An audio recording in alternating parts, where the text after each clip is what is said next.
കപ്പൊക്കെ വെച്ചിട്ട് ചോറിൻ്റെ കൂടെ കഴിക്കാൻ പറ്റുന്ന ഒരു സൈഡ് ഡിഷാണ് ഇന്ന് ഉണ്ടാക്കുന്നത്. നമുക്കിത് വെറുതെ കഴിക്കാനും നല്ല ടേസ്റ്റാണ്, അതുപോലെ തന്നെ ചപ്പാത്തിൻ്റെ കൂടെയും കഴിക്കാം. അപ്പോൾ ഇത് ഉണ്ടാക്കാൻ വേണ്ടിയിട്ട് നമുക്ക് ഒരു കുറച്ച് മൂത്ത കപ്പൊക്കെ എടുക്കണം. അതിൻ്റെ ഒരു പകുതി പാർട്ട് മാത്രമേ ഞാനിതിൽ യൂസ് ചെയ്യുന്നുള്ളൂ. അപ്പോൾ ഒന്ന് കഴുകിയിട്ട് കൊണ്ടുവന്നതിന് ശേഷം നമുക്കിതിൻ്റെ തൊലിയൊക്കെ ഒന്ന് കളഞ്ഞെടുക്കാം. സാധാരണ കപ്പയ്ക്കൊക്കെ കിട്ടിക്കഴിഞ്ഞാൽ നമ്മൾ കറി, അതായത് പുളിങ്കറിയൊക്കെയാണ് വെക്കുന്നത്, അല്ലെങ്കിൽ വറവ്, ഓലനൊക്കെ ഉണ്ടാക്കും. അപ്പോൾ ഇന്ന് നമുക്ക് വ്യത്യസ്തമായിട്ടുള്ള ഒരു റെസിപ്പി ഉണ്ടാക്കാം. അപ്പോൾ ഇത് ഒന്ന് നല്ലപോലെ കഴുകിയെടുത്ത് കൊണ്ടുവന്നിട്ടുണ്ട്. ഇനി നമുക്കിതാ ഈ ഒരു സൈസിൽ ഒന്ന് കട്ട് ചെയ്തെടുക്കണം. അപ്പോൾ ഇതുപോലെ തന്നെ ഒന്ന് കട്ട് ചെയ്യാൻ നോക്കുക. നമ്മൾ ഒരു ഫ്രഞ്ച് ഫ്രൈസിൻ്റെ ഒക്കെ ആ ഒരു സൈസ് ഉണ്ടല്ലോ, അങ്ങനെ ഒന്ന് കട്ട് ചെയ്തെടുക്കുക. അപ്പോഴാണ് നമ്മൾ കഴിക്കുമ്പോൾ കൂടുതൽ ടേസ്റ്റും അതുപോലെ തന്നെ കാണാനൊരു ഭംഗിയൊക്കെ ഉണ്ടാവുന്നത്. അപ്പോൾ നമ്മളിതെല്ലാം കട്ട് ചെയ്തെടുത്ത് കൊണ്ടുവന്നിട്ടുണ്ട്. ഇനി ഇതിലേക്ക് നമുക്ക് ആവശ്യത്തിനുള്ള ഉപ്പ് ചേർത്ത് കൊടുക്കാം. അതുപോലെ ഒരു 1/4 ടീസ്പൂൺ മഞ്ഞൾപ്പൊടി, അതുപോലെ ഒരു 1-2 ടേബിൾ സ്പൂൺ ചില്ലി ഫ്ലേക്സും കൂടി ചേർത്ത് കൊടുക്കാം. അത് എരിവിനനുസരിച്ചിട്ട് നിങ്ങൾക്ക് എടുക്കാം. അപ്പോൾ ചില്ലി ഫ്ലേക്സ് ആണ് ഇതിൻ്റെ കൂടുതൽ ടേസ്റ്റ് കൊടുക്കുന്നത്. അപ്പോൾ നമ്മളിതിൽ മുളക് പൊടി ഒന്നും ചേർക്കുന്നില്ല. അപ്പോൾ നിങ്ങളടുത്ത് ചില്ലി ഫ്ലേക്സ് ഇല്ലെങ്കിൽ സാധാരണ നമ്മളെ വറ്റൽമുളക് ഒന്ന് മിക്സിയിലൊന്ന് പൊടിച്ചെടുത്താൽ മതിയാകും. ഇനിയിപ്പോൾ നമുക്ക് ഇതെല്ലാം കൂടിയിട്ട് ഒന്ന് കൈ വെച്ചിട്ട് നല്ല പോലെ ഒന്ന് മിക്സ് ചെയ്തെടുക്കണം. അപ്പോൾ ഇതുപോലെ നല്ല ടേസ്റ്റ് ആയിട്ടുള്ള ഒരു റെസിപ്പി നിങ്ങൾ ഇതുവരെ ഉണ്ടാക്കി കാണില്ല. അപ്പോൾ എന്തായാലും ഒന്ന് ഉണ്ടാക്കി നോക്കുക. നമ്മളിത് നല്ലപോലെ ഒന്ന് മിക്സ് ചെയ്തതിന് ശേഷം ഒരു 10 മിനിറ്റ് ഒന്ന് മാറ്റി വെക്കാം. അപ്പോൾ നമ്മൾ ആ ചില്ലി ഫ്ലേക്സിൻ്റെ എരിവും അതുപോലെ ഉപ്പും ഒക്കെ ഒന്ന് ഈ ഒരു കപ്പക്കയിൽ പിടിച്ച് കിട്ടാൻ വേണ്ടിയിട്ടാണ് അങ്ങനെ ചെയ്യുന്നത്.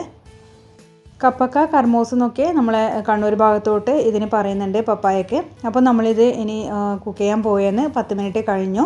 ഇനി ഒരു പാൻ അടുപ്പത്ത് വെച്ചിട്ട് ചൂടാകുന്ന സമയം നമുക്കതിലേക്ക് എണ്ണ ഒഴിച്ചു കൊടുക്കാം. പ്രത്യേകിച്ച് ശ്രദ്ധിക്കുക, നമ്മൾ വെളിച്ചെണ്ണയിൽ തന്നെ ഇത് കുക്ക് ചെയ്തെടുക്കണം.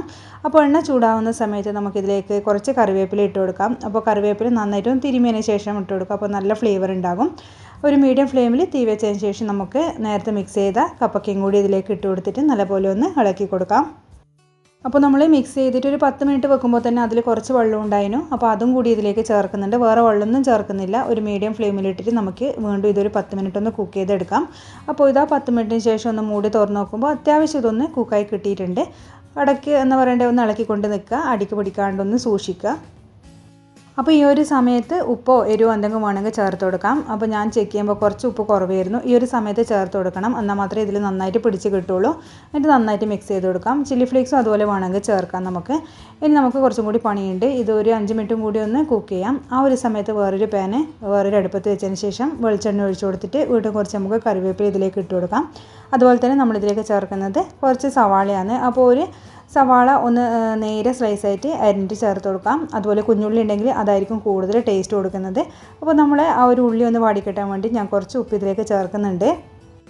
ഉള്ളിക്ക് ആവശ്യമായ ഉപ്പ് മാത്രം ചേർത്താൽ മതി. നമ്മൾ ആ ഒരു കപ്പക്കയിൽ ചേർത്ത് വെച്ചതാണ്. അപ്പോൾ അതുകൊണ്ട് ഉപ്പ് കൂടാണ്ടിരിക്കാൻ വേണ്ടി ശ്രദ്ധിക്കുക. ഇനി ഇതിലേക്ക് ഒരു 1-2 പച്ചമുളക് നമുക്കൊന്ന് ചീന്തിയിട്ട് ഇട്ട് കൊടുക്കാം. അപ്പോൾ അതും നിങ്ങൾ എരിവൊക്കെ നോക്കിയിട്ടൊന്ന് ഇട്ട് കൊടുത്താൽ മതി. ഒരുപാട് റെസിപ്പീസ് നമ്മൾ ഇതുപോലെ കപ്പക്ക വെച്ചിട്ട് നമുക്ക് ഉണ്ടാക്കാൻ പറ്റും. നമ്മൾ എപ്പോഴും ഉണ്ടാക്കുന്നതിൽ നിന്ന് വ്യത്യസ്തമായിട്ട് വളരെ ടേസ്റ്റി ആയിട്ടുള്ളൊരു റെസിപ്പിയാണിത്. അപ്പോൾ നമുക്ക് വീണ്ടും ഈ ഒരു കപ്പക്കേൻ്റെ ഒന്ന് നോക്കാം. അത് അത്യാവശ്യം തന്നെ വെന്ത് കിട്ടിയിട്ടുണ്ട്. അപ്പോൾ ഒന്നും കൂടി നമുക്കിതൊന്ന് ഇടയ്ക്കിടയ്ക്ക് ഇളക്കിക്കൊണ്ടേയിരിക്കാം. അപ്പോൾ ചോറിൻ്റെ കൂടെ വേറൊന്നും കഴിക്കാനില്ലെങ്കിലും ഇതുപോലെ ഒരു റെസിപ്പി ഉണ്ടായിക്കഴിഞ്ഞാൽ നമുക്ക് വേറൊന്നും കറീൻ്റെ ആവശ്യമൊന്നുമില്ല. അപ്പോൾ നമ്മളിനി ഇതിലേക്ക് ചേർക്കുന്നത് കുറച്ച് ചിരവിയ തേങ്ങയാണ്. ഈ ഒരു സമയത്ത് കപ്പക്കയിൽ വെള്ളം ഇറങ്ങി വരുന്നുണ്ടാവും. അപ്പോൾ അത് ശ്രദ്ധിക്കുക പ്രത്യേകിച്ചിട്ട്. അപ്പോൾ ഒരുപാട് വെള്ളത്തിൻ്റെ ആവശ്യമൊന്നുമില്ല. ഇതുപോലെ തന്നെ ഡ്രൈ ആക്കി എടുക്കുക നമുക്ക് വേണ്ടുന്നത്. അപ്പോൾ തേങ്ങയും ചേർത്തിട്ട് വീണ്ടും ഒന്ന് മിക്സ് ചെയ്ത് കൊടുക്കുന്നുണ്ട്. ആ ഒരു സമയം നമ്മൾ അപ്പുറത്തെ അടുപ്പിൽ നമ്മളെ ആ ഒരു ഉള്ളി നന്നായിട്ട് തന്നെ വാടി കിട്ടിയിട്ടുണ്ട്. ഒരുപാട് കരിഞ്ഞ് പോകണ്ട. തീ ഒന്ന് നന്നായിട്ട് കുറച്ച് വെച്ചതിന് ശേഷം നമുക്ക് നേരത്തെ നമ്മൾ വേവിച്ച് വെക്കുന്ന ആ ഒരു കപ്പക്ക ഇതിലേക്ക് ചേർത്തിട്ട് നല്ലപോലെ ഒന്ന് മിക്സ് ചെയ്തെടുക്കാം.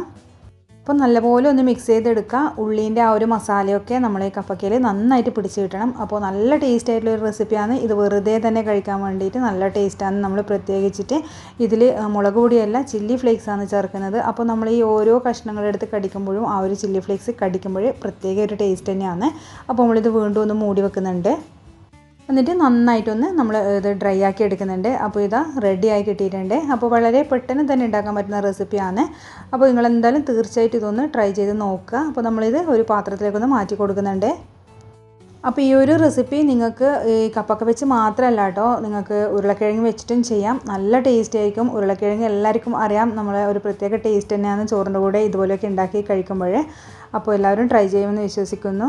അപ്പോൾ ചാനൽ ആദ്യമായിട്ട് കാണുന്നവരാണെങ്കിൽ ലൈക്ക് ചെയ്യാനും ഷെയർ ചെയ്യാനും അതുപോലെ സബ്സ്ക്രൈബ് ചെയ്യാനും മറക്കരുത്. നമുക്കിനി അടുത്ത വീഡിയോയിൽ പുതിയൊരു റെസിപ്പിയുമായിട്ട് കാണാം. അപ്പോൾ റെസിപ്പി ഉണ്ടാക്കിയിട്ട് ഇഷ്ടമായിട്ടുണ്ടെങ്കിൽ നിങ്ങൾക്ക് ഇഷ്ടപ്പെടുകയാണെങ്കിൽ നിങ്ങൾ കമൻറ്റ് ബോക്സിൽ നിങ്ങളുടെ അഭിപ്രായങ്ങളൊന്ന് അറിയിക്കുകയും ചെയ്യുക. അപ്പോൾ നമുക്കിനി അടുത്ത വീഡിയോയിൽ കാണാം. താങ്ക്